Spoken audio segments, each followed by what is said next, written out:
Hello friends, let's come to the biodiversity third lecture. और उसमें जो टॉपिक है that is lakes, wetland and coastland. तो इसमें पहला टॉपिक है कोरल रीफ्स। तो रिसेंटली जो है हमारी जो global coral reef monitoring network है, उन्होंने एक 6th स्टेटस जो है कोरल जो हमारे पूरे वर्ल्ड्स के कोरल्स हैं उनके लिए रिलीज़ किया है। और उन्होंने उस रिपोर्ट में बोला है कि 14% जो हमारी कोरल रीफ्स हैं वो ख़त्म हो रही हैं सिंस 2010, मतलब 2010 के बाद हमारी जो कोरल रीफ जो है लॉस्ट हो रही हैं पूरे हमारे वर्ल्ड से, जो कि 14% लॉस्ट हो रही है। अब about global coral reef monitoring network है क्या? ये एक ऑपरेशनल नेटवर्क है, इंटरनेशनल कोरल रीफ इनिशिएटिव है, जिसका एम यही है कि जो भी हमारी कोरल रीफ्स हैं, जो भी उनका ट्रेंड है, जो भी मतलब वो डिक्लाइन हो रही हैं या बढ़ रही हैं, और जो भी उनका स्टेटस है, उन सबको साइंटिफिक इंफॉर्मेशन प्रोवाइड करना उन सब के लिए, और उसके लिए कंजर्वेशन और मैनेजमेंट रूल्स प्रोवाइड करना। तो ये एक ग्लोबल नेटवर्क है हमारे साइंटिस्ट और मैनेजर्स और ऑर्गेनाइजेशन का, जो कोरल रीफ्स की कंडीशन को मतलब मॉनिटर करती है through out the world sorry. और ये फ्लैगशिप प्रोडक्ट है इनका, status of coral reefs of the world report, जो कि हमारा स्टेटस और ट्रेंड बताते हैं कोरल रीफ्स का। ओके, अब हम आते हैं थ्रेड्स अगर बताएं कोरल रीफ्स की तो क्या क्या है। तो उससे पहले where are the corals found हम वो देख लेते हैं। कोरल रीफ्स एक टाइप का प्लांट्स होते हैं जो ग्रो होते हैं हमारे कोस्टल एरियाज़ और यहाँ पे। तो टॉल जो हमारे कोरल रीफ्स होते हैं, सबसे पहले हम देख लेते हैं अगर यहाँ पे कोरल्स दिया हो, तो यहाँ पे नहीं दिया है। तो कोरल रीफ्स को मैं आपको बता दे रही हूँ, एक टाइप का प्लांट होते हैं जो ग्रो होते हैं, ठीक है, हमारे जो सी वाला रीजन होता है, तो वहाँ पे है ना। तो जो हमारे फॉर्मेशन होता है वो जो ये वॉल्केनिक कोरिजन होते हैं कोरल रीफ्स में, एक वो होता है क्या बोलते हैं, जूजेंथली नाम का एल्गी होता है, उसके कारण जो है वो ग्रो होते हैं। अगर वो ख़त्म हो जाता है तो हमारा जो कोरल है वो डिस्टर्ब हो जाता है, ठीक है। हमारे जो कोरल रीफ्स हैं वो डिस्टर्ब हो जाते हैं। ये एक अंडर वाटर इकोसिस्टम होते हैं, मतलब वाटर के अंदर इकोसिस्टम होते हैं, जो कि कैरेक्टर इनका यही होता है कि रीफ बिल्डिंग कोरल्स होते हैं। रीफ जो होते हैं वो कॉलोनीज फॉर्म होती, कोरल पॉलिप्स जो होते हैं उनकी कॉलोनीज से हमारे रीफ डेवलप होते हैं, जो कि कैल्शियम कार्बोनेट के वो होते हैं, एक टाइप के उन्हीं से बनते हैं।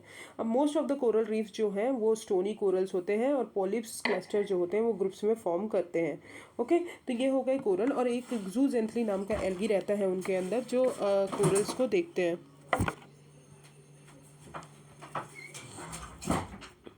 ठीक है। तो ये हो गया हमारा कोरल्स। अब एटॉल फॉर्मेशन इन इंडो पैसिफिक की बात करें तो एक्टिव वॉल्केनो आता है, फिर फ्रिंजिंग रीफ बनता है, ठीक है, साइड साइड जैसा कि आप देख सकते हैं। फिर बैरियर रीफ्स बनता है। तो जो हमारा वो है बैरियर रीफ क्या होता है कि एक टाइप का बैरियर छोड़ के, मतलब जो हमारे देखिए फ्रिंजिंग रीफ क्या हुआ, पूरा उसी माउंटेन से, उसी जो हमारा वॉल्केनो से उसी से लग के बना हुआ है। बट जो हमारा बैरियर रीफ है वो थोड़ा सा दूर बना हुआ है। और एटॉल जो है जब ये सबसिस्टेंस हो जाता है तो सिर्फ हमारा एटॉल दिखता है, बीच में लगून बन जाता है, तो उस टाइप का होता है एटॉल्स, ठीक है। अब आते हैं थ्रेड्स अगर बताएं। अब कोरल रीफ्स फाउंड कहाँ होते हैं वो देखते हैं। तो there are more than 100 countries जो है हमारे वर्ल्ड में, वहाँ पे मिलते हैं कोरल्स। और मोस्ट रीफ जो है वो Tropic of Cancer, Capricorn, Pacific Ocean, Indian Ocean, Caribbean Sea, Red Sea और पर्शियन गल्फ में लोकेटेड है। अब कोरल्स जो है वो इक्वेटर से दूर भी मिलते हैं, जहाँ पे वार्म करंट फ्लो होती है, मतलब जो वार्म करंट है हमारी नॉर्थ इक्वेटोरियल करंट और south equatorial current which is warm current, जो कि ट्रॉपिक से मूव करती है, तो वो भी हमारी वार्म करंट होती है, सच एज फ्लोरिडा और सदर्न जापान। तो वहाँ भी हमको कोरल रीफ्स मिलते हैं। तो अब हम इंडिया की अगर बात करें डिस्ट्रीब्यूशन, तो इंडिया में अंडमान एंड निकोबार में मिलते हैं, गल्फ ऑफ मन्नार में कोरल्स मिलते हैं, लक्षद्वीप आइलैंड में, मालवर में और गल्फ ऑफ कच्छ में। ओके, तो यहाँ पे हमको कोरल रीफ्स मिलते हैं। अब हम थ्रेड्स की अगर बात करें तो ओशियन एसिडिफिकेशन की वजह से कोरल रीफ्स बहुत वो ख़त्म होते हैं, क्योंकि कोरल रीफ्स के लिए ना एक मैक्सिमम जो टेम्परेचर रिक्वायर्ड है वो आई थिंक 27% है या 20, हाँ इतना ही कुछ है। तो उतना अगर उससे ज़्यादा टेम्परेचर होता है तो वो डिस्टर्ब हो जाते हैं। कोरल की एबिलिटी जो है कहीं ना कहीं ख़त्म होती है कि वो कैल्शियम कार्बोनेट प्रोड्यूस नहीं कर पाते, और वो वल्नरेबल हो जाते हैं डिसीज़ और स्टॉर्म से डिस्ट्रक्ट हो जाते हैं। कोरल ब्लीचिंग की अगर बात करें, जब कोरल स्ट्रेस्ड होते हैं due to warmer ocean current, क्योंकि उस टाइम क्या होता है जब ओशन करंट ज़्यादा होता है डिजॉल्व ऑक्सीजन जो है वो ख़त्म हो जाता है, ठीक है। तो उसके कारण जो है हमारे जो कोरल्स जो हैं वो डिस्टर्ब हो जाते हैं। फिर वाटर पोल्यूशन की बात करें तो वो जो है फ्रेश वाटर में रहते हैं जनरली, तो इसलिए जब भी वाटर कंटामिनेट होता है तो उसके कारण जो है हमारे कोरल्स जो है ख़त्म होते हैं। सी लेवल राइज के कारण हमारे कोरल्स जो है पूरी तरह अंडर वाटर चले जाते हैं और उनको सनलाइट बिल्कुल नहीं मिलती, तो इसलिए वो बहुत स्लोली ग्रो करते हैं, बट वो भी ज़िंदा नहीं रहते ज़्यादा दिन तक। फिर स्ट्रॉन्गर स्टॉर्म्स की बात करें, जैसे कोरल ब्रांचेस को ब्रेक कर देते हैं और कोरल कॉलोनीज़ को तोड़ देते हैं। अनसस्टेनेबल फिशिंग प्रैक्टिसेस जैसे कि साइनाइड फिशिंग हो गई, ब्लास्ट फास्टिंग हो गई, ये भी फिशिंग हो गई। फिर हैबिटेट डिस्ट्रक्शन की बात करें तो coral mining, construction, coral collecting, unsustainable tourism, mangrove डिस्क्रप्शन, वो कहीं ना कहीं हमारे हैबिटेट को इफेक्ट करते हैं और कोरल रीफ्स को एडवर्सली इम्पैक्ट करते हैं। मेजर्स जो हमारे इंडिया में लिए गए हैं कोरल रीफ्स को प्रोटेक्शन करने के लिए, तो को मैप्स जो है coastal ocean monitoring production system, फिर land ocean interaction in coastal zones, ठीक है, integrated coastal and marine area management, तो ये टाइप के कुछ कोरल रीफ्स को प्रोटेक्ट करने के लिए। फिर कोरल ब्रीचिंग अलर्ट सिस्टम जो है ये कहीं ना कहीं थर्मल स्ट्रेस जो है हमारे कोरल्स में एक्यूमुलेट होता है उसको एक्सेस करता है। और कोरल रीफ्स रिकवरी प्रोजेक्ट है वो wild life trust of India का है और गुजरात फॉरेस्ट फाउंडेशन ने बनाया है। तो ये हो गए हमारे कुछ कंजर्वेशन और threats of the corals. Now let's come to related news. तो global fund for coral reefs की अगर बात करें तो ये अभी लॉन्च हुई है as a fund raising company, जो कि हमारे UN क्लाइमेट कॉन्फ्रेंस हुआ था COP26 ग्लासगो में, उस टाइम पे ये कल्मिनेट की गई थी। ऑफिशियली 2020 में अनाउंस की गई और ये 10 ईयर $625 मिलियन जो है फाइनेंस व्हीकल प्रोवाइड किया जाएगा, इस्टेब्लिश किया गया है। कोalition किसके किसके बीच में, United nation agencies, financial institution और प्राइवेट फिलेंथ्रोपी सोर्सेज। और ये एडमिनिस्टर कौन करेंगे, UN multi partner trust fund office, जो कि फर्स्ट यूनाइटेड नेशन ट्रस्ट है, फंड है, स्पेसिफिकली वो फोकस कर रही है SDG 14 पे। फंड जो है वो रिस्पॉन्ड करेगी कोरल रीफ फंडिंग गैप पे और फ्रेगमेंटेशन जो है फंडिंग से रिलेटेड उसको एनहांस करेगी, मतलब उसको कम करेगी और रिस्टोरेशन प्रोजेक्ट्स के लिए भी फंडिंग प्रोवाइड करेगी। फिर आते हैं demand to reclassify toxic O3s used in sunscreen. तो US एक्टिविटीज़ जो थे पॉलिटिशियन, उन्होंने एक सिटीजन पिटीशन सबमिट किया है फूड एंड ड्रग एडमिनिस्ट्रेशन को, कि उन्होंने बोला है कि जो टॉक्सिक 3 OS है, ऑक्सीबेंजोनाइट, ऑक्टिनोक्सेट और ऑक्टोक्राइलिन जो है, इन सबको जो है आप रिक्लासीफाई करिए। तो उन्होंने बोला है कि इन केमिकल्स को शिफ्ट करिए to non generally recognized as safe and effective category. तो टॉक्सिक O3 जो है ये एक्टिव इंग्रेडिएंट्स है जो हमारे more than 2/3 of the all sunscreen में प्रेजेंट रहते हैं और ये कहीं ना कहीं पब्लिक हेल्थ के लिए थ्रेट है, मरीन लाइफ के लिए और कोरल रीफ्स के लिए भी। फिर रोज शेप्ड कोरल्स की बात करें तो साइंटिस्ट ने अभी डिस्कवर किया है present 3 kilometer long reef of giant rose shaped coral reef जो है ताहिती जो है वहाँ पे डिस्कवर किया है। डिस्कवरी सजेस्टेड कि many may be more types of large coral reefs found होते हैं ओशंस में, given that only about 20% of the entire seabed is mapped. The island जो तहती है ये लार्जेस्ट आइलैंड है हमारे फ्रेंच पोलिनेशिया की, और पपैती और ऑन तहती नॉर्थ वेस्ट कोस्ट जो है ये कैपिटल है, एडमिनिस्ट्रेटिव सेंटर है हमारे फ्रेंच पोलिनेशिया की। और फ्रेंच पोलिनेशिया जो है वो ओवरसीज कलेक्टिवली नेम है हमारे फ्रांस का, जो कंसिस्ट करते हैं 5 आर्किपेलागो को मिला के बनाए हैं इन साउथ सेंट्रल पैसिफिक ओशियन। तो ये हो गया रोज शेप्ड कोरल्स। तो रोज शेप्ड कोरल्स कहाँ मिला है, तहती में मिला है, ठीक है, तहती आइलैंड में।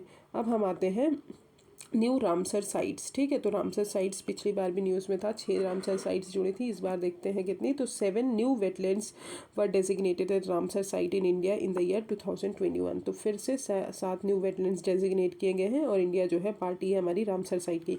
अब रामसर कन्वेंशन 1971 में आया, ये इंटर गवर्नमेंटल इंटरनेशनल ट्रीटी है जो रामसर ईरान में साइन की गई थी हमारे जो वेटलैंड्स हैं उनको प्रिजर्व करने के लिए। इंडिया जो है इसका पार्टी है। ये एक global network of wetlands develop करते हैं वेटलैंड्स को कंजर्व करने के लिए और बायोडाइवर्सिटी को कंजर्व करने के लिए। और ये वेटलैंड्स जो है डिक्लेयर किया जाता है एज अ रामसर साइट, जो कि प्रोटेक्टेड होते हैं under the strict guidelines of the convention. जो भी कन्वेंशन की स्ट्रिक्ट गाइडलाइंस है उनके अंदर प्रोटेक्ट होते हैं। वेटलैंड जो भी डिक्लेयर होते हैं, जो भी रामसर साइट होती हैं वो इंक्लूड होती हैं list of wetland of international importance में। और इंक्लूजन जो है वेटलैंड का इस लिस्ट के अंदर वो कहीं ना कहीं गवर्नमेंट की कमिटमेंट ऑफर करता है कि गवर्नमेंट कमिट कर लेती है कि वो कुछ स्टेप्स लेगी हमारे वेटलैंड को कंजर्व करने के लिए और उनको मेंटेन करने के लिए। अब इंडिया में अगर बताएं तो largest Ramsar site by area की बात करें इंडिया में, तो लार्जेस्ट रामसर साइट है वो सुंदरबन वेटलैंड है जो कि वेस्ट बंगाल में है, और स्मॉलेस्ट जो है वो रेणुका वेटलैंड है हिमाचल प्रदेश में। तो लार्जेस्ट और स्मॉलेस्ट आपको पता होना चाहिए। लार्जेस्ट कौन सी है? सुंदरबन वेटलैंड है। और स्मॉलेस्ट कौन सी है एरिया वाइज? तो रेणुका वेटलैंड, वो कहाँ पे है? हिमाचल प्रदेश में। ठीक है, तो ये ज़रूरी है आपको याद करना, क्योंकि ये कभी अभी क्या होता है कि रामसर साइट्स कितनी है ये सब पूछ लिया जाता है। ठीक है, बट अगर बात करें तो हमारा जो इम्पोर्टेंट हो जाता है कि लार्जेस्ट और स्मॉलेस्ट कितनी है, वो भी इम्पोर्टेंट है आपको याद करने के लिए।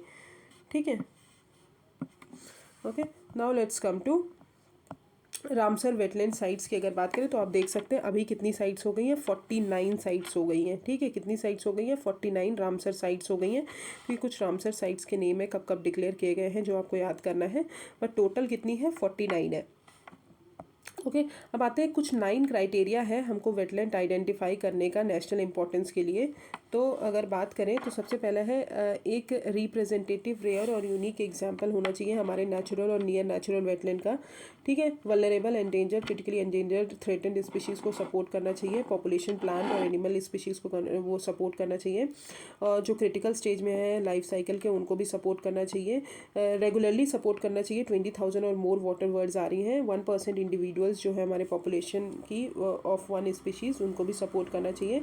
सिग्निफिकेंट प्रोपोर्शन जो है फिशेस का, तो उनको भी प्रमोट करना चाहिए, सपोर्ट करना चाहिए। इंपॉर्टेंट सोर्स जो है फूड का for fishes, ground, nursery, migration, ये सब देखना चाहिए। और 1% इंडिविजुअल जो हमारे पॉपुलेशन की वन स्पीशीज़ और सब स्पीशीज़ है वेटलैंड डिपेंडेंट में, नॉन एवियन स्पीशीज़ की, उनको भी सपोर्ट करना चाहिए। तो आप याद रखिएगा, सिर्फ वेटलैंड सपोर्ट नहीं होते, फिशेस, बर्ड्स और इनके अंदर जो भी चीज़ें आती हैं वो सब सपोर्ट किए जाते हैं। Wetlands that were declare recently अभी डिक्लेयर की गई है रामसर साइट, तो हैदरपुर वेटलैंड है जो कि हमारा कहाँ पे है? उत्तर प्रदेश में है। कहाँ पे है? हैदरपुर वेटलैंड उत्तर प्रदेश में है। ये इंपॉर्टेंट है क्योंकि रिसेंटली डिक्लेयर की गई है।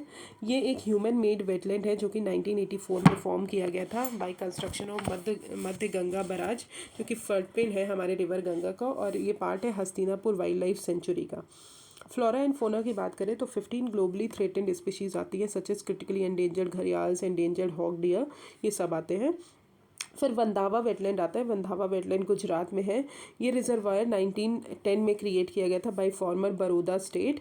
ठीक है, बड़ौदा स्टेट जब बना था, और ये विंटरिंग ग्राउंड है हमारी माइग्रेटरी बर्ड्स का। जब हमारी माइग्रेटरी बर्ड्स जो है विंटर में माइग्रेट होती है हमारे इधर, मतलब जब ऊपर विंटर होता है, रशिया वगैरह में बहुत ज़्यादा वो होता है, तो हमारे इधर माइग्रेट होती हैं, और ये हमारे सेंट्रल एशियन फ्लाईवे में आती हैं।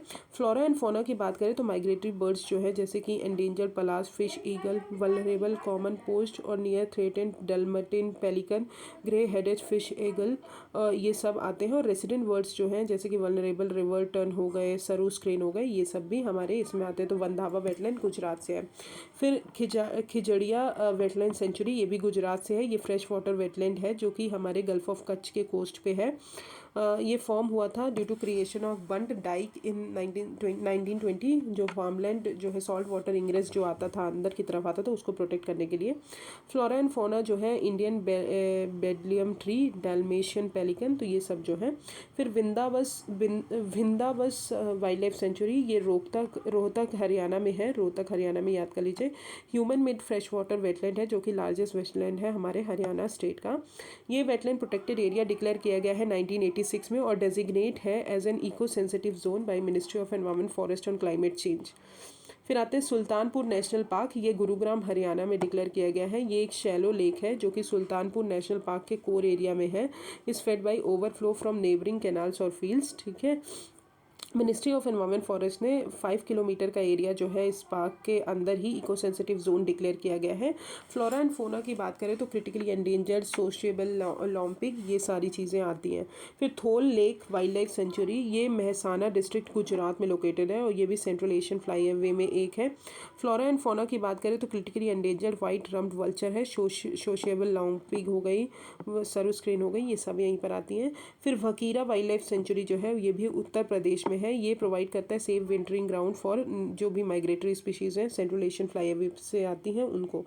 तो ये हो गई हमारी 6 जो अभी रिसेंटली जुड़ी गई हैं रामसर साइट्स में। ओके, ये याद कर लीजिएगा, बहुत इंपॉर्टेंट हो जाता है।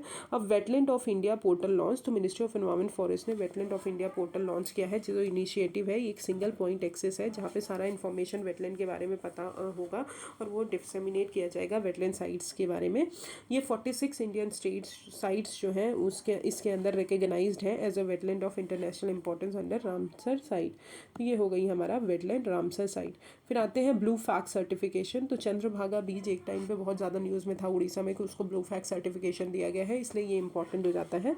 तो 2 मोर इंडियन बीचेस को अभी ब्लू फैक्ट सर्टिफिकेशन दिया गया है विद द इंक्लूजन ऑफ कौन सी 2 बीचेस है, कोवलम जो है तमिलनाडु में है, एडन जो है हमारी पुडुचेरी बीचेस में है, पुडुचेरी में है।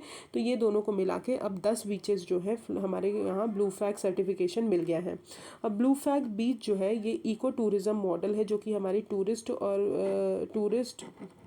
बीच जो होते हैं उनको क्लीन करता है और हाइजीनिक बाथिंग वाटर प्रोवाइड करता है, फैसिलिटीज़ एमिनिटीज़ प्रोवाइड करता है, सेफ और एनवायरनमेंट होता है, तो इसलिए ब्लू फ्लैग सर्टिफिकेशन दिया जाता है।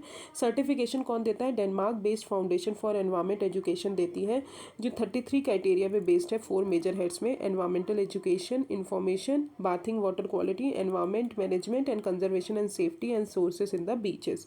Earlier ministry of environment forest और क्लाइमेट चेंज ने इको लेबल बीम्स जो है वो लॉन्च किया था अंडर ICZM के अंदर, तो इंटीग्रेटेड कोस्टल जोन मैनेजमेंट के अंदर, जो कि प्रोटेक्ट करती है हमारे प्रोजेक्ट हमारे जो कोस्टल और मरीन इकोसिस्टम है उनको प्रोटेक्ट और कंजर्व करती है थ्रू होलिस्टिक मैनेजमेंट।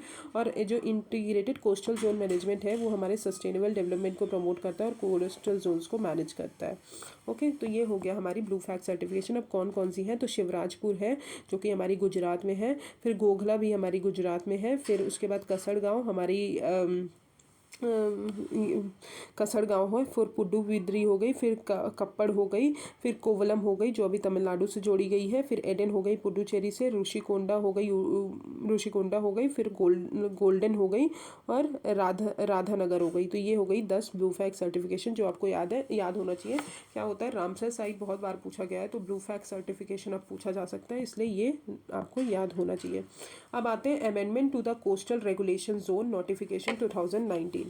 तो ड्राफ्ट नोटिफिकेशन जो है रिसेंटली इशू की गई है और उन्होंने अमेंडमेंट प्रपोज किया है कि वो कोस्टल रेगुलेशन जोन जो है नोटिफिकेशन 2019 के लिए उसमें जो है अमेंडमेंट करेंगे।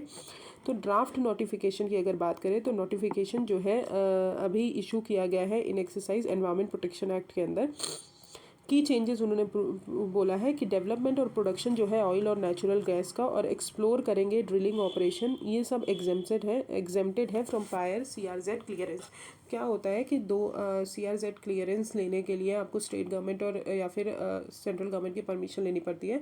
तो अगर आप कोई ऑयल का प्रोडक्शन कर रहे हो, नेचुरल गैस का, और ड्रिल कर रहे हो कोई भी ऑपरेशन, तो वो एग्जेम्प्टेड है अंडर CRZ रूल, तो आपको जो है प्रायर अप्रूवल लेने की ज़रूरत नहीं है, आप कर सकते हैं। Purely temporary and seasonal structures customarily put up may be retained during the monsoon season with adequate precaution. Integrated island management plans जो है एप्लीकेबल नहीं होंगे जब तक स्मॉलर आइलैंड और लक्षद्वीप पे, अंडमान एंड निकोबार पे। वो कौन फॉर्मुलेट करेगा? रिस्पेक्टिव स्टेट गवर्नमेंट और UT फॉर्मुलेट करेंगे, और CRZ नोटिफिकेशन जो है वो कंटिन्यू होगा, इन पे अप्लाई होगा। सैंड बार्स जो है हमारे इंटर टाइडल एरियाज में, उनको रिमूव किया गया है by traditional coastal communities only by manual method. तो मतलब वो सिर्फ ट्रेडिशनल कोस्टल कम्युनिटीज़ जो है उनको सिर्फ रिमूव करेगी ओनली बाय मैनुअल मेथड, बिना और किसी मेथड से नहीं करेगी। अब CRZ क्या है? कोस्टल रेगुलेशन जोन जो है ये कोस्टल स्ट्रेचेस जो होते हैं हमारे seas, bays, estuaries, creeks, rivers और बैक वाटर के, जो कि कहीं ना कहीं हमारे टाइडल से इन्फ्लेट होते हैं। हाई टाइड लाइन अगर 500 मीटर तक है और लो टाइड लाइन जो है उनके बीच में जो जोन होता है that is CRZ zone. CRZ जो है वो डिक्लेयर करती है मिनिस्ट्री ऑफ एनवायरमेंट फॉरेस्ट और climate change under environment protection act 1986, और CRZ रेगुलेशन 2019 जो है उसका एम यही है कि सस्टेनेबल डेवलपमेंट को प्रमोट करना है ऑन साइंटिफिक प्रिंसिपल्स। ओके, अब देख लेते हैं 4 CRZ में डिवाइड करते हैं किसी भी एरियाज़ को। तो CRZ 1 जो होता है वो इकोलॉजिकली सेंसिटिव एरिया होता है। CRZ 2 जो होता है वो डेवलप्ड एरियाज होते हैं। CRZ 3 जो होता है रूरल और अर्बन एरियाज़ जो है नॉट सब्सटेंशियली, जो रूरल और अर्बन एरियाज डेवलप नहीं होते बट पॉपुलेशन के बेसिस पे उनको डिवाइड किया जाता है। और CRZ 4 जो होते हैं 12 नॉटिकल माइल्स जो है सी के अंदर और inside tidal water bodies up to 5 PPT, तो ये CRZ 4 के अंदर आते हैं। तो these are the CRZ rule. अब CRZ जो हमारे 1 और 4 हैं उनको सेंट्रल गवर्नमेंट रेगुलेट करती है और CRZ 2 और 3 को हमारे स्टेट गवर्नमेंट रेगुलेट करते हैं। ओके, तो ये हो गया हमारा amendments to coastal regulation zone notification 2019। अब अदर बायोडाइवर्सिटी इनिशिएटिव्स की न्यूज़ में अगर बात करें तो फाइनेंस फॉर बायोडाइवर्सिटी इनिशिएटिव, तो अभी ये रिपोर्ट रिलीज़ की गई है, इन्होंने रिलीज़ किया है और इन्होंने बोला कि पब्लिक बैंक्स जो है हमारे वो रिस्पॉन्सिबल हैं कि $800 बिलियन जो है वो हमारे ऐसे प्रोजेक्ट्स को देते हैं जहाँ पे हमारा नेचर जो है एक्सप्लॉइट होता है, तो हमारा नेचर डैमेज होता है due to their investment in nature based services. ठीक है, तो अमंग G20 कंट्रीज चाइना और इंडिया जो है इन ये हाई डिपेंडेंसी रिस्क है इनमें, वेरस इंडिया जो है हाईएस्ट नेचर जो है उसका रिस्क में है। अब फाइनेंस फॉर बायोडाइवर्सिटी इनिशिएटिव क्या है, ये स्टार्ट हुआ था अक्टूबर 2019 में बाय मावा फाउंडेशन जो है स्विट्ज़रलैंड पे बेस्ड है, और ये सपोर्ट किससे रिसीव करती है, चिल्ड्रन इन्वेस्टमेंट फंड फाउंडेशन और गॉर्डन एंड बेटी मोरे फाउंडेशन से ये सपोर्ट इसको मिलता है। मामा फाउंडेशन जो है वो मिशन उसका यही है कि हमारे बायोडाइवर्सिटी को कन्वर्व करना है और पीपल को बेनिफिट प्रोवाइड करना है। इसका गोल ये है कि जो मटेरियलिटी है हमारे बायोडाइवर्सिटी की उसको इंक्रीज करनी है और फाइनेंशियल डिसीजन मेकिंग में हेल्प कर सकें। सो हमारा जो नेचर है और फाइनेंस है वो दोनों एक साथ अलाइंस हो सकें।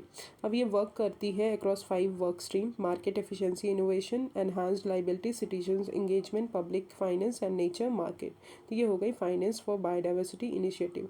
अब लीव कोalition की बात करें तो लीव कोalition जो है वो लॉन्च किसने किया है, जो हमारी UK गवर्नमेंट, नॉर्वे गवर्नमेंट और US गवर्नमेंट ने मिलकर लॉन्च किया है, और कुछ लीडिंग कंपनीज उन्होंने मिलकर लॉन्च किया है जो हमारा फाइनेंस मोबिलाइज करेंगे ट्रॉपिकल फॉरेस्ट के लिए। अब ये जो लीव कोalition है इसका एम यही है कि एटलीस्ट $1 बिलियन जो है फाइनेंस हमको सपोर्ट करने के लिए देना है, जो ट्रॉपिकल और सब ट्रॉपिकल फॉरेस्ट है कंट्रीज़ हैं उनको, कि वो अपना जो एमिशन है रिड्यूस कर सके फ्रॉम डिफॉरेस्टेशन। ठीक है, अब आते हैं ये इसका expected to become one of the, ये जो है ये सोचा जाता है कि ये one of the largest public private effort जो है बन जाएगी, जो कि हमारे कंट्रीज़ को सपोर्ट करेगी NDC टारगेट को अचीव करने के लिए अंडर पेरिस क्लाइमेट एग्रीमेंट और रेड प्लस मैकेनिज्म को। और रिडक्शन जो है एमिशन पे वो कुछ प्रोग्राम से लिया जाएगा थ्रू इन्वॉल्व ऑल की होल्डर्स इंक्लूडिंग इंडिजीनियस पीपल और लोकल कम्युनिटीज़।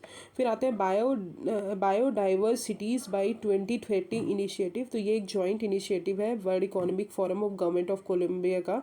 ये हमारे सिटीज़, गवर्नमेंट्स, बिजनेस और सिटीजन्स को सपोर्ट करेगी कि हमारी जो सिटीज़ हैं वो नेचर के साथ हारमोनी में रह सके by 2030। Multi disciplinary expertise existing initiative सबको मिल के ले आएगी टू प्रमोट सस्टेनेबल, इंक्लूसिव और nature positive urban development at a global scale. Vulture census की बात करें तो ये जो है हर 6 ईयर्स गैप में कंडक्ट किया जाता है। ये सेंसस कंडक्ट कौन करता है, बॉम्बे नेचुरल हिस्ट्री सोसाइटी के जो साइंटिस्ट हैं वो कंडक्ट करते हैं, जहाँ पे 13 स्टेट की टीम होती है और मिनिस्ट्री ऑफ एनवायरनमेंट, फॉरेस्ट और क्लाइमेट चेंज होते हैं। 3 इंडियन वल्चर स्पीशीज़ जो है वो क्रिटिकली एंडेंजर्ड है, slender billed vulture, white rumped vulture and Indian vulture. Population जो है वल्चर की वो डिक्लाइन हो रही है 1990 से, क्योंकि किडनी फेलर के कारण उनकी, क्योंकि डाइक्लोफेनेक जो एक ड्रग है हम यूज़ करते तो उसके कारण वो हो रहा है। Action plan for vulture conservation 2020 और 2025 जो है वो इस्टेब्लिश करता है वल्चर कंजर्वेशन ब्रीडिंग सेंटर्स। फिर आते हैं परिवेश पोर्टल, तो proactive responsive facilitation by interactive and virtuous environmental single window hub Parivesh portal. ये एक सिंगल विंडो इंटीग्रेटेड सिस्टम है, डेवलप किया गया है कि जो हमारे एनवायरमेंट, फॉरेस्ट और वाइल्ड लाइफ CRZ क्लियरेंस है जो भी हमारी सेंट्रल गवर्नमेंट और डिस्ट्रिक्ट अथॉरिटीज़ देती है, तो उन सब के लिए एक ऑनलाइन सबमिशन प्रोजेक्ट बनाना, पोर्टल बनाना। मिनिस्ट्री ऑफ एनवायरमेंट, फॉरेस्ट और क्लाइमेट चेंज ने बोला है कि एवरेज टाइम जो एनवायरमेंटल क्लियरेंस के लिए दिया जाता है सारे सेक्टर्स का, वो रिड्यूस हो जाएगा significantly over 150 days in 2019 to less than 90 days हो जाएगा 2021 में। फर्दर मिनिस्ट्री जो है वो अपग्रेड करेगी पोर्टल एक सिंगल विंडो सॉल्यूशन प्रोवाइड करके एनवायरमेंटल रेगुलेशंस के लिए। फिर WHO बायो हब इनिशिएटिव, तो WHO और स्विट्ज़रलैंड ने MOU साइन किया है कि वो बायो हब फैसिलिटी लॉन्च करेंगे, जो हमारे पैथोजेंस हैं उनको उनकी शेयरिंग करेंगे बिटवीन लेबोरेटरीज के बीच, और पार्टनर करेंगे कि सेफ स्टोरेज हो पाए, बेटर एनालिसिस होगा और सीक्वेंसिंग हो पाए। प्रेजेंटली अगर बात करें तो पैथोजेंस जो है वो शेयर किया जाता है बायोलेटरी बिटवीन द कंट्रीज़। ये इनिशिएटिव हमारे मेंबर स्टेट को एनेबल करेगा कि वो बायोलॉजिकल मटेरियल्स जो है वो शेयर करें with and via bio hub under pre agreed condition including biosafety, biosecurity and other applicable regulation. फिर आते हैं ब्राइट बायोटेक प्राइड गाइडलाइंस। तो ये first of its kind biotech pride guidelines है, जिसका फुल फॉर्म है promotion of research innovation through data exchange. ये guidelines है जिसका एम है कि हमारे जो भी मतलब aim to provide a framework and guiding principle to facilitate enabling sharing and exchange of biological knowledge information and data. तो जो भी हमारी बायोलॉजिकल नॉलेज है उनके लिए एक फ्रेमवर्क बनाना, एक गाइडिंग प्रिंसिपल बनाना और उन लोगों को शेयर करना। ये इम्प्लीमेंट किया जाएगा through Indian biological data centre, जो कि फर्स्ट नेशनल रिपोजिटरी हमारे लाइफ साइंस डेटा की इंडिया में। इसका मैंडेट यही है कि सारे पब्लिकली फंडेड जो लाइफ साइंस डेटा है जनरेट किया जाए एट नेशनल लेवल। फिर आते हैं हर्बल पार्क। तो इंडिया का highest herbal park recently inaugurate किया गया है, और हर्बल पार्क जो है ये लोकेटेड है उत्तराखंड में, जो कि last Indian village bordering China है, माना डिस्ट्रिक्ट में। सिचुएटेड हाइट 11,000 फीट में सिचुएटेड है, 11,000 की हाइट में सिचुएटेड है, और 40 स्पीशीज़ जो है हर्बल प्लांट की यहाँ पे पाई गई हैं हाई अल्पाइन एरियाज़ में, जो इसके अंदर कंजर्व की जाएंगी। लैंड फॉर द प्रोजेक्ट जो है वो प्रोवाइड कौन करेगा? माँ बाप वन पंचायत जो है union government compensatory forestation fund act की, वो प्रोवाइड करेंगी। फिर आते हैं पंचमुली लेक। तो रिसेंटली क्रोकोडाइल्स जो है वो शिफ्ट की गई हैं पंचमुली लेक से for the safety of tourist visiting state of unity, Kerala और गुजरात में मतलब जो गुजरात में जाती हैं। तो पंचमुली लेक जो है वो also known as dyke 3 of Sardar Sarovar dam, जो कि डेवलप किया गया था टूरिस्ट के लिए, कि जब भी वो स्टैचू ऑफ यूनिटी विजिट करें तो वहाँ पे भी विजिट करें। तो पंचमुली लेक। तो ये हो गया हमारा जो कुछ इंपॉर्टेंट न्यूज़। अब कॉन्सेप्ट इन ब्रीफ की अगर बात करें तो सी स्नॉट की बात करें तो सी स्नॉट अभी ये न्यूज़ में क्यों है कि टर्की जो है टर्की सी ऑफ मरमरा जो है, सी ऑफ मरमरा जैसे कि ये देख सकते हैं, जैसे सी ऑफ मरमरा वो टर्की और हमारे मतलब सी ऑफ मरमरा जो है हमारे ब्लैक सी और एजियन सी को कनेक्ट करती है। याद रखिएगा ये ब्लैक सी है, ये ब्लैक सी है, और यहाँ पे एजियन सी है, इन दोनों को कनेक्ट करती है सी ऑफ मरमरा, जहाँ पे largest outbreak of sea snot जो है विटनेस किया गया है। अब सी स्नॉट क्या होता है? उसको मरीन म्यूक्लेज भी बोला जाता है। ये नेचुरली अकरिंग ग्रीन स्लज है, जो कि फॉर्म होता है जब एल्गी जो है बहुत ज़्यादा ओवरलोडेड हो जाते हैं न्यूट्रिएंट से। आपने अगर यूट्रोफिकेशन पढ़ा होगा एनवायरनमेंट में, तो यूट्रोफिकेशन का मतलब होता है कि जब एक्सेस न्यूट्रिएंट्स और एक्सेस जो चीज़ें हैं हमारे सी में फ्लो करती हैं, तो एक ऊपर की लेयर बन जाती है, तो एक स्लज टाइप का बन जाता है, जहाँ पे एल्गी जो है बहुत ज़्यादा न्यूट्रिएंट्स से भर जाते हैं because of hot weather and water pollution. Nutrients overload होते हैं आकर करते हैं when algae feast on warm weather caused by global warming. Impact अगर बताएं तो सेवरल स्पीशीज़ जो है अंडर थ्रेट हैं। Ostrich mussels sea stars affected the livelihood of fisherman. तो सी स्नॉट समझ में आ गया। और सी ऑफ मरमरा को, ये इंपॉर्टेंट पॉइंट है, सी ऑफ मरमरा जो है किसको किसको कनेक्ट करता है? ब्लैक सी हमारे और एजियन सी को। फिर आते हैं थर्ड पोल। तो थर्ड पोल आपको पता है जो हमारा हिंदू कुश रीजन है, that is called third pole बोला जाता है उसको। According to the recent study बोला गया है 2 लेक्स जो है चिपजंग को एंड डॉर्सिंडोंग को, ये थर्ड पोल रीजन जो है बहुत ज़्यादा लार्जर ग्रू कर रहा है। ये हैपेंड हुआ है, किस लिए हुआ है कि as a mountain glacier shrunk हो रहे हैं, क्योंकि राइजिंग टेम्परेचर ज़्यादा हो रहा है, एक्सेलरेट आइस जो है लॉस हो रहा है। तो थर्ड पोल जो है तिब्बतन प्लेट्यू, हिमालयन, हिंदुकुश, पामीर्स और टिएनशन माउंटेन्स को बोलते हैं। मेल्ट जो वाटर हो रहा है हमारे थर्ड पोल से, वो एशिया के लार्जेस्ट लेक को फीड कर रहा है और रिवर्स को, including India's Brahmaputra, Ganga, Yellow and Yangtze river. फिर आते हैं एरियल सीडिंग की बात करें तो एरियल सीडिंग भी मैं आपको पढ़ाई हूँ पिछली बार, बट इस बार भी हम पढ़ते हैं। तो आप लोग ऐसा बोलते हैं कि मैंने पिछली बार पढ़ाया तो मैं आपको पढ़ाती नहीं हूँ, कोई भी कॉन्सेप्ट मतलब एक्सप्लेन नहीं करती हूँ। तो ऐसा बिल्कुल नहीं है। ऐसा आप एक भी लेक्चर मुझे ढूंढ के बता दीजिएगा कि मैंने आपको बोला है कि मैंने पिछली बार पढ़ाया पर मैंने एक्सप्लेन नहीं किया है उस टॉपिक को इस बार। तो प्लीज़ आप इस तरह का मतलब मत बोलिए, क्योंकि ये कहीं ना कहीं हमको भी अच्छा नहीं लगता है, बिकॉज मैं बहुत मेहनत करती हूँ आपको पढ़ाने के लिए, सारी चीज़ें इसको हाईलाइट करना, फिर आपको फिर खुद पढ़ना और उसके बाद पढ़ाना। सो ओके, बट आप लोगों का मैं ये जो भी आप कमेंट्स करते हैं मैं इसको पॉजिटिव वे में लेती हूँ, मुझे कोई प्रॉब्लम नहीं है। बट हाँ ये है कि at least you should respect the teacher जो आपको पढ़ा रहे हैं। ठीक है। फिर तो रिसेंटली एरियल सीडिंग जो है, मरूड ड्रोन्स जो है हैदराबाद बेस्ड स्टार्टअप है, वो एरियल सीडिंग कैंपेन लेकर आई है कि वो जो रिफॉरेस्टेशन चैलेंज है उसको ओवरकम करेंगे थ्रू इट्स हरा भरा इनिशिएटिव। तो अर्लियर हरियाणा फॉरेस्ट डिपार्टमेंट ने एम्प्लॉय किया था एरियल सीडिंग टेक्निक 2020 में कि जो हमारी ग्रीन कवर है अरावली एरिया फरीदाबाद में, उसको इम्प्रूव करने के लिए 2015 में आंध्र प्रदेश ने भी लॉन्च किया था aerial seeding program using Indian navy helicopters. अब एरियल सीडिंग होता क्या है? तो एरियल सीडिंग एक टेक्निक ऑफ प्लांटेशन है जहाँ पे सीड वॉल्स जो है, सीड जो है बहुत सारे मिक्सचर सीड जो है बहुत सारा क्ले हो गया, कंपोस्ट हो गया, 4 अदर कंपोनेंट्स जो हैं उनसे कवर्ड रहेगा और वो स्प्रे किया जाएगा ग्राउंड में using aerial devices including planes, helicopter और ड्रोन्स। ये सीड वॉल्स जो है जैसे जैसे ही उसको स्प्रे किया जाएगा ये डिसअपियर हो जाएंगी बैरन एरिया में और expected to dissolve when it rains होगा तो वो डिजॉल्व हो जाएंगी और result in germination of seeds. अब एडवांटेज क्या होगा कि ईजी प्लांटेशन हो जाएगा डिफिकल्ट टेरेन में, इनएसेसिबल एरियाज में, फॉरेस्ट कवर इंक्रीज होगा, सीड जर्मिनेशन का प्रोसेस बढ़ जाएगा और ग्रोथ होगा इन सब में, और इसके लिए कोई भी अटेंशन रिक्वायर करने की ज़रूरत नहीं है। एलिमिनेशन होगा प्लफिंग और जो हम डिगिंग होल्स करते हैं उन सब के लिए हम नहीं करेंगे। तो एरियल सीडिंग यही है कि जो सीड्स जो हैं हम स्प्रे करें थ्रू यूजिंग वो वाली चीज़ें। फिर आते हैं रिपोर्ट एंड इंडाइसिस की अगर बात करें तो प्रोटेक्टेड प्लांट रिपोर्ट जो है 2020 ये अभी United Nation environment world conservation monitoring centre और IUCN ने मिलकर निकाला है।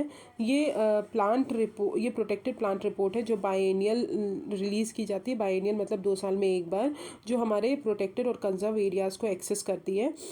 2020 का जो एडिशन है वो फाइनल रिपोर्ट है on ST biodiversity target. ST biodiversity target जब मैंने आपको CBD पढ़ाया था उसमें मैंने पढ़ाया है, ठीक है।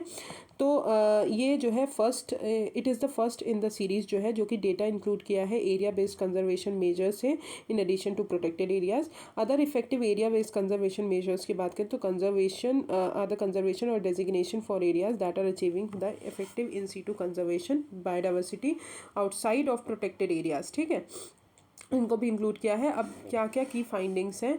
तो अबाउट 82% ऑफ द जो कंट्रीज़ और टेरिटरीज हैं वो अपना शेयर इंक्रीज़ कर दिया है प्रोटेक्टेड एरिया में और कवर कर रही हैं OECM सिंस 2010।